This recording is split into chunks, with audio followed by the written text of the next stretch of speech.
The hoses, the airframe, the main tires needed to be changed. ELT battery is due. The front nose wheel tire needed to be changed. Prop 100-hour inspection on that. Crankcase breather hose has a split. It's annual time.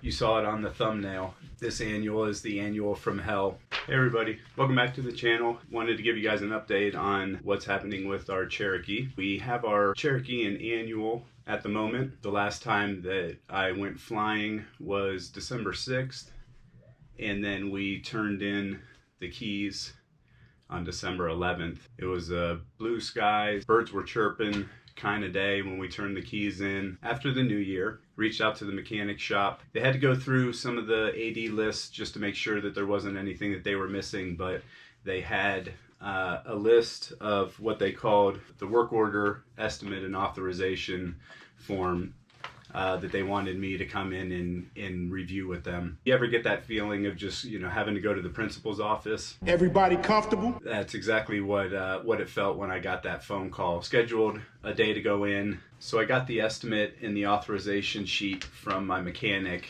and I was looking through it, and I knew as I was going through that I was going to have to sit down and tell my wife about it.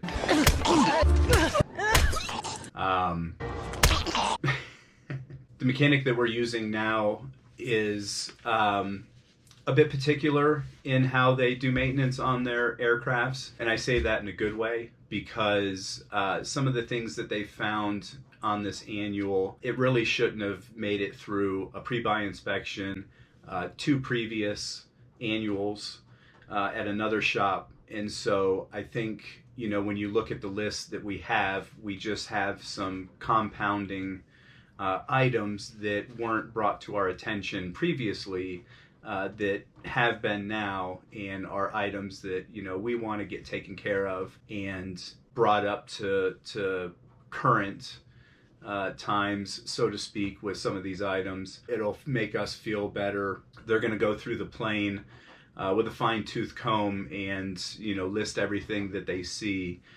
Because if they're going to sign it off to make it airworthy, they're going to want to be able to sleep at night and know that they've caught everything, or at least looked over everything. And for me, I can appreciate that from a mechanic. We've chosen to go with this mechanic, and they've done some other work on our plane throughout the year. And I feel good, about how they present the information to you. And go over it, and then show you on the airplane. They're not just writing up a list and then keeping you out of the plane bay so that you can't see what's going on. And that's what happened at the previous shop that I used. And so had I been able to have access like I do now, who knows what we would have caught or what could have been brought up.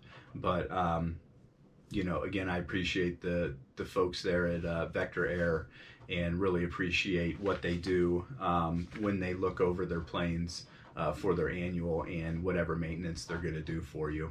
Going into the annual, there was a couple things that we knew about. One item that I was a little surprised it had made it this far. We needed to have the engine mount looked at. The mechanic that we are using now on the field kind of warned us about it. They noticed it when I had them do a oil change. Kind of gave me an idea of what it would be.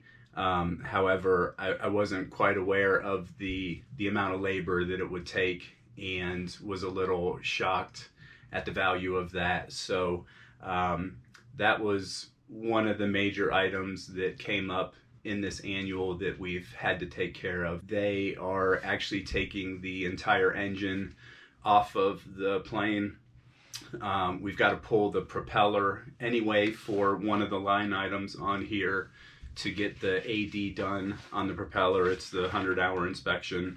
So I'm going to drive it out to Akron this week and get that done, and then we'll have it ready for when the engine's ready to go back on. We're pulling the frame off, getting that sent out, and it's going to be out for 4 to 6 weeks once it gets in-house to the manufacturer that's gonna redo that. One of the other items that came up this year, a bit of a surprise too, was with a couple of the cylinders.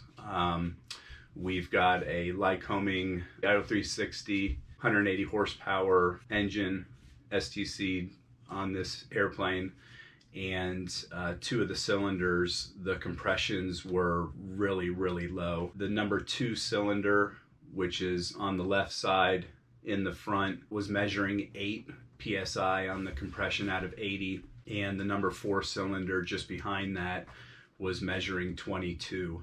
Pretty much dead weight. I was surprised to hear this because the last flight that we had, it was on December 6th, and we did a video about it going to one of the airports up in the northeast part of Colorado, up here, up to Huxton. Didn't really have any power issues that I could tell. Everything was working well, had great climb out. 700 feet a minute climb, we'll take that. The mechanic showed me some pictures that they took on the borescope, and you know, pretty obvious what you see there. When you see green on one of those valves, it means stop, actually. So we had to pull both of those cylinders off of the engine and get some work done on those. As a plane owner, you have to be ready and willing to replace the engine at any time.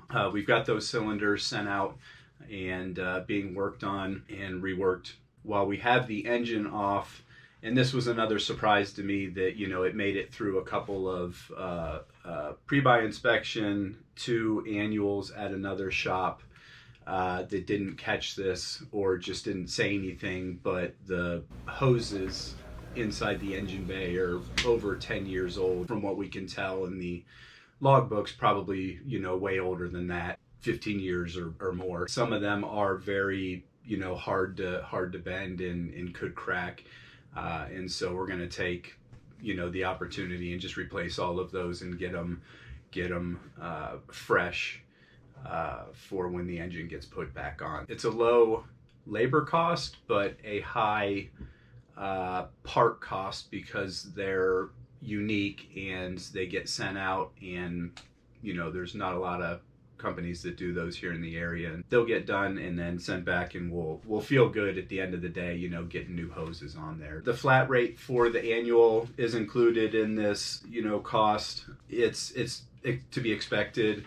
We're also doing the pitot-static and transponder certifications this year, so, you know, that's just normal stuff coming in. There's a few other items on here that are optional that we're going to have taken care of, just because, you know, in my eyes, you know, it's better to keep up on all the little things and not let them get to the point where they become something big. As the plane owner, there's things that I'm allowed to do throughout the year. One of those is checking the spark plugs and rotating them, or, you know, cleaning them as needed. While that hole is open, why not take the opportunity to put my own borescope down there and take a look and see how the health of the engine is going along throughout the year. There'll be some things that I'm gonna start to do as a plane owner, and, you know, again, this is my first time owning a plane, and, you know, learning as we go. But some of these lessons are quite expensive. So in the end, it's going to be our most expensive annual that we've had to date. We also have the step to get into the plane is cracked, and so they've got to remove that, send it out, get that cleaned up, re-welded, and then put back onto the plane. A couple other rigging things that they needed to adjust. It seemed that the stabilator in the back does not hit its upper stops when we're manipulating it, so they have to do some re-rigging to get that done. One of the other items that, you know, you don't expect, and I think back to how I operated the plane, and, you know, wasn't my fault because of what the mechanic has experienced in the past and the cause of what this is. Right steering arm they found being bent, and it's not supposed to be.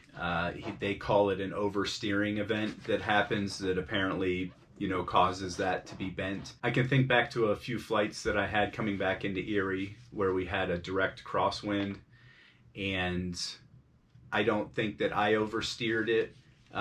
Maybe it was compounded by somebody that previously did, but at any rate, that could be what has been causing some shimmying in the pedals that we have at some speeds when we're taxiing in, and we're having that looked at, but we've had to get a new part for that, and unfortunately there wasn't anything that our mechanic could find that was used that wasn't bent, so a part that we've had to purchase new, and that comes with usually an extra zero at the end and what you think. Again, that kind of rounds out everything that we're having to do. We've got about 4 to 6 weeks that we've got the engine mount is going to be out, and then once we get that, everything else should be in and ready to go to put everything back together and then get up and go for our first maintenance flight. Going to try to capture as much of this process that the mechanics will allow and bring you along for the ride so that you can see,